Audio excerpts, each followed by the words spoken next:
I want to thank you for viewing our 2016-2017 Submitting a Successful Development Budget webinar.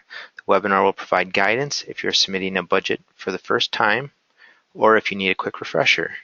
We'll cover how to prepare your budget, what you should be submitting with your budget, and some common errors seen with the budget submissions. Minnesota Housing provides access to safe, decent, and affordable housing and builds stronger communities across the state. Minnesota Housing offers products and services to help Minnesotans buy and fix up their homes and to stabilize neighborhoods, communities, and families. It also supports development and preservation of affordable rental housing through both financing and long-term asset management. It has pioneered a successful model of supportive housing that helps stabilize the lives of some of the state's most vulnerable citizens. All developments with a Minnesota Housing First Mortgage, and even some developments with deferred financing, may be required to submit annual budgets and monthly operating reports to Minnesota Housing. You can check your regulatory agreement and management agreements to see if this applies to your development. Annual budgets are generally due October 31st. However, if your property was approved to a non-calendar accounting period, the due date would be 60 days prior to the end of the fiscal year. All budgets need to be sent directly to the appointed housing management officer here at Minnesota Housing or through the secure upload. To locate the budget information on Minnesota Housing's website, go to www.mnhousing.gov. On the right-hand side of the Minnesota Housing main page under Multifamily Rental Partners, select Management Compliance and Servicing link. This link will bring you to the Asset Management page. Under the Budget Operating Report orange heading, you can access the Excel Budget Reporting tool, also known as the Budrep version 15. The first tab of the Excel workbook are the instructions. Be sure to read these instructions before you fill anything out. If you have completed a budget before, please note that there have been updates to the Budrep workbook. You must use the most current version, which is version 15. To check if you are using the most current version, look on the Instructions tab of the Budrep. In the top left-hand corner of the worksheet underneath the Instructions heading, you should see the date, April 20th, 2016. If the workbook is an older version, either version 3 or version 8, you will need to transfer the data from the old template to the new one. To do this, open the new version 15 template and click on the button titled Copy Data from Previous Year's Budrep to this one. It will ask you to locate and open your old Budrep file, and it will transfer the data automatically to the new template. If you do not use the version 15 Budrep template, the Housing Management Officer may require you to fill out and resubmit a new budget. If your budget begins on a month other than January, there are special instructions in the Instructions tab that you'll need to read before you fill out a non-standard calendar year budget. Please read the Instructions tab carefully and make the adjustments before you start your budget. If you are using the correct budget template and you're ready to prepare your budget for next year, start by formatting the workbook. First, click the Budget tab at the top of the budget page and choose Create a Budrep for next year. It will ask you if you're ready to make this change, and you can save the workbook with a new name so remember that this budget is for the upcoming year. You will continue to fill out your old Budrep until the last month of the fiscal year. By creating a Budrep for next year, this will not only change the calendar year on your budget, but also populate columns C, D, and E. This will populate your actual revenues and expenses in column C for the current calendar year, and in column D, it will populate the revenues and expenses projected from the previous year's budget for the remainder of the year. In column E, the estimated year-end projections will be listed, which will help you estimate budgeted numbers for the upcoming year.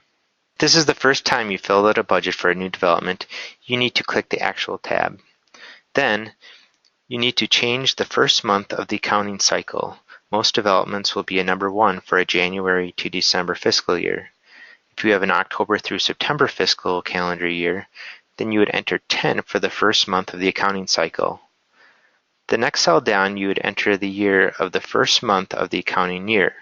For example, if the date you are filling the budget out for is November 2nd, 2016, and you are planning to start reporting operating data January 1st, 2017, Then enter 2017 as the year of the first month of the accounting cycle. If you started reporting operating data on July 1st, 2016, then you would enter 2016. When it is time to submit your 2017 budget, then you will follow the steps on the previous slide to change to a new budget year. This will make sure you have the correct year and starting month throughout the Budrep. If you have a non-calendar accounting year, make sure the box that is highlighted now is checked. Next, go to the rent table. There are some important things to keep in mind with this section. The property information section of the rent table is where you enter the property name, the development ID number located in your regulatory agreement, and the city where the development is located. In yellow, below the city name, you have the option to either enter the rent table to calculate gross potential rent or to use manual entry on line 37. If all the rent levels are set as they typically are for developments with rent subsidies, for example Section 8, then check the first circle. Use the rent table to calculate the gross potential rent. For rent levels that can change throughout the budget year, like a tax credit development, then you want to check the second circle, manually enter the gross potential rent. I'll show you how to use the rent matrix to manually calculate the gross potential rent on an upcoming slide. Column A of the next box highlighted is where you enter the most restrictive program. This means all funding sources involved with the property and the rent limit percentage that you are required to comply with for each bedroom type and style at the property. Next to the program type is column B. This is where you enter the rent limit that each program mandates and that was agreed to for financing. Note that the funding restrictions can change annually, so you must look at the current rent limits information. The example above is an example only and do not reflect the correct rent limits. It is the owner's responsibility to be aware of each program funding source and the current rent maximums associated with each program. The number of rooms must be filled in, and the summary box should help you complete this. This is extremely important that we have accurate room counts listed. The square foot information for each bedroom type and the number of units for each bedroom type must be filled in. This can be referenced in the regulatory agreement for each development.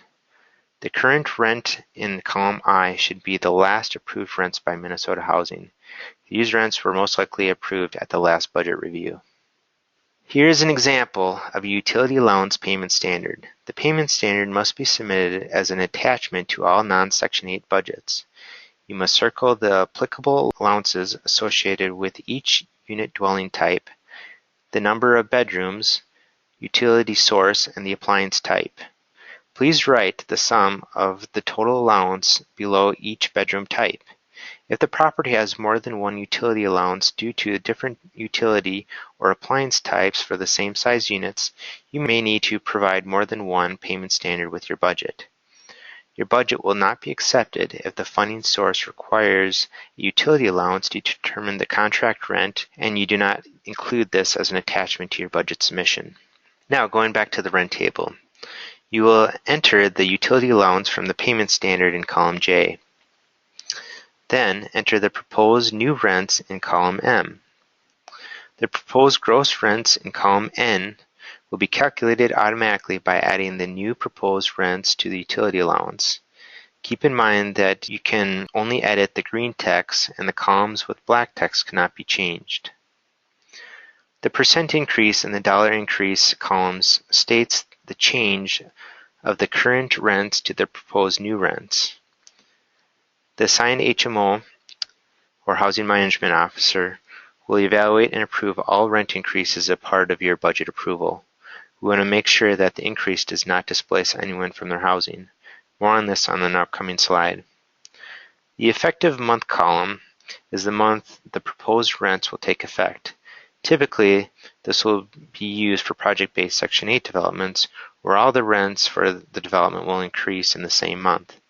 If the rent increase takes into effect at lease renewals or at turnover, leave the column blank.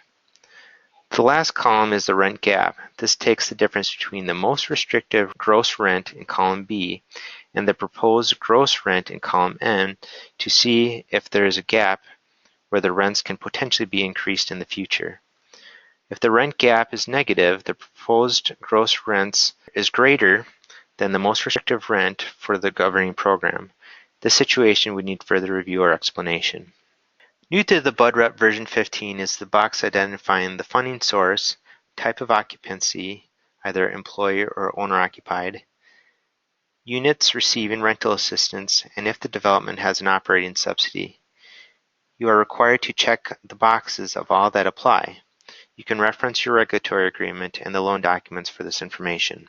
The next tab following the rent table is the rent matrix. Just as a reminder, project-based Section 8 developments or any other development where the rent increase happens on the same month of the budget year do not need to fill this out.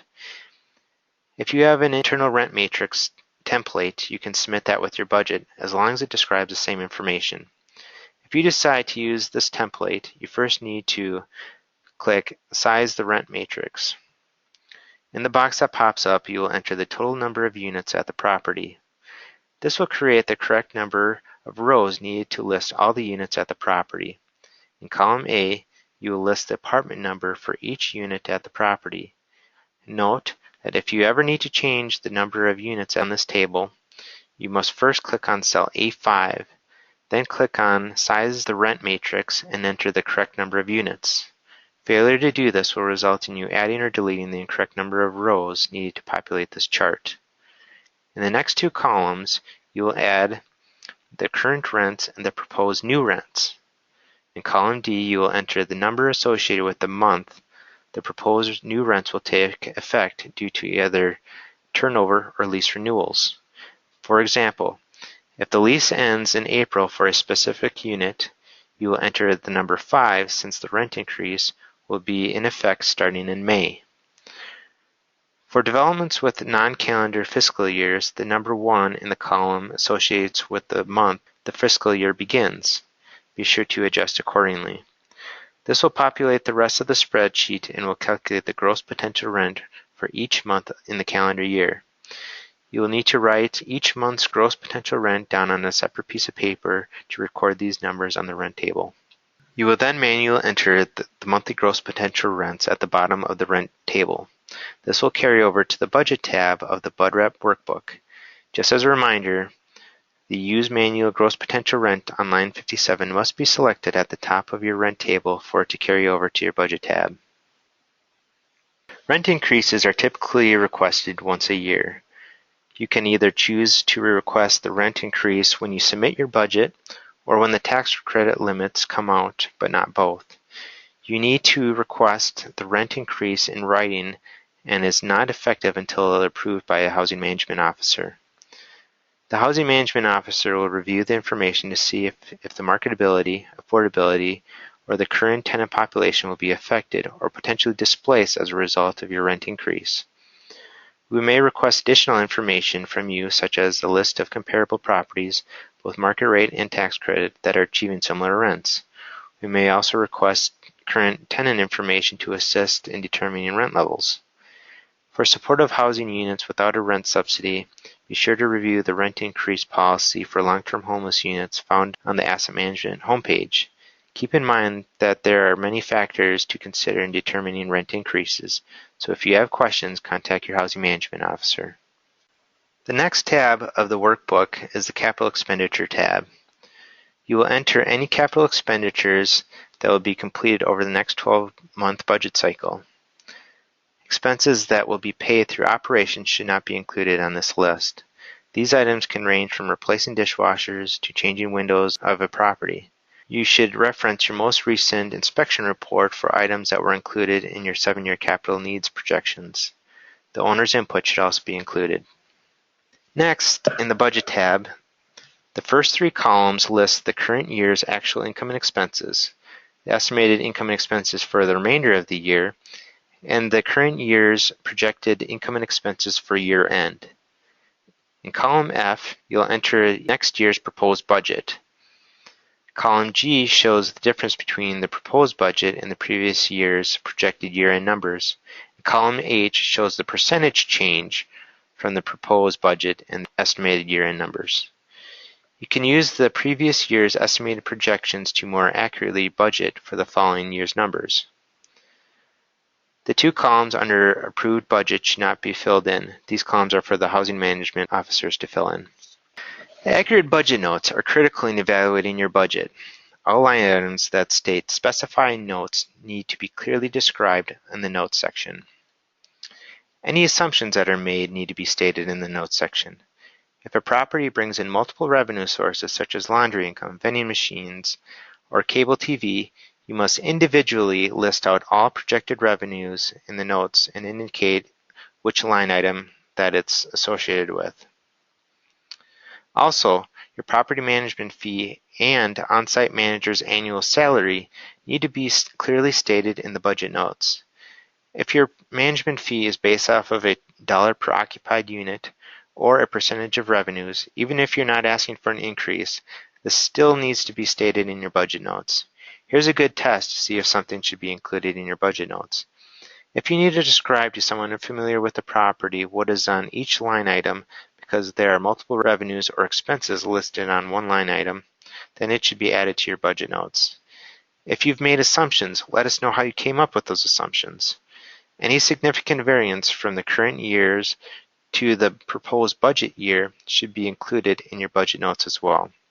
Be sure to reference the Explanations tab for a full description of what should be included on your income and expense lines. The most common error we see is not including detailed budget notes. If you type in a number on a budget line item that says Specify in Notes, be sure to explain where that number came from in your budget notes. Be as detailed as possible to avoid us needing to ask for more information down the road. Also, do not forget the rent matrix for non-Section 8 developments. Another common error is putting front desk and tenant service coordinator expenses on the other administration line item, number 29. These expenses actually belong on line 35, unique operating expenses. If the property has either home-in units or Marif units, pay special attention to the slide. For home-in units, the monthly amount of rent charged to the tenant as well as the subsidy from the PHA needs to be reported on line 4, miscellaneous rent potential. A common error is listing this on line 1 as a part of apartment rent potential. Non-home-in units need to be reported on line 1, apartment rent potential. Estimated budget numbers for developments receiving Marif operating subsidy and Section 236 developments that receive excess income should be listed on line 18 of the budget. Break down these numbers in your budget notes by specifying the amount and the source of funds. Last, be sure to write the management fee in the budget notes. The management fee should be as a dollar per occupied unit or a percentage of collections. Remember that your explanation tabs will provide you with a full description of all the income and expense line items.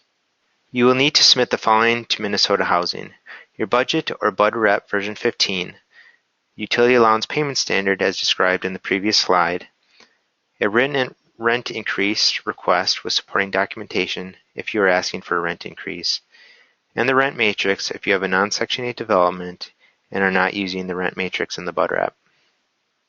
There are two ways to submit your budget to Minnesota Housing. You can use either Secure Upload Portal. This is the same upload portal used to submit your monthly operating reports. Instructions to upload your budget are listed on the slide, but are also listed in the asset management page of the Minnesota Housing website. And I just want to take a second to show you how to use the Secure Upload. To submit your budget through the online portal, go to Minnesota Housing's homepage, which is www.mnhousing.gov. At the top, click on Partner Login. Then scroll down to Multifamily Secure Upload Tool Portal. To upload a document, go to Secure Upload. The recipient's name is mhfa.am@state.mn.us. Then click Start.